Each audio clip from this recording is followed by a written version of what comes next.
Okay, so now for the timer. So we always use this little tab at the top here. You press timer, and say you're cooking something in your Thermomix, but you're also proving bread.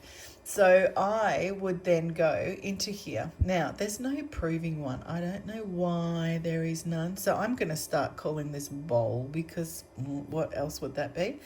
So let's say I'm going to prove this for 30 minutes. And then I'm going to start.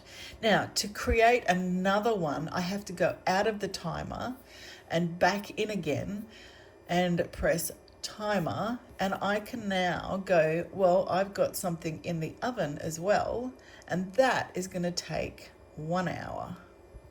And press start.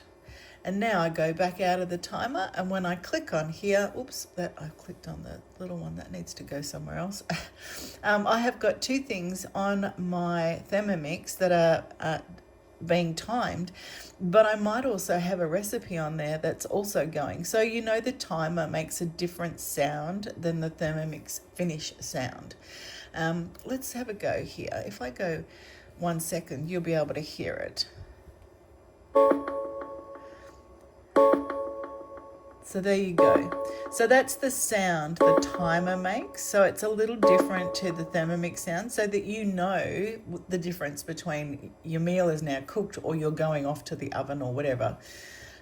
So yeah, so that's pretty cool as well. So you can have all your timers in one space, and to get rid of them, all you need to do is this, press stop, and they're gone. Awesome.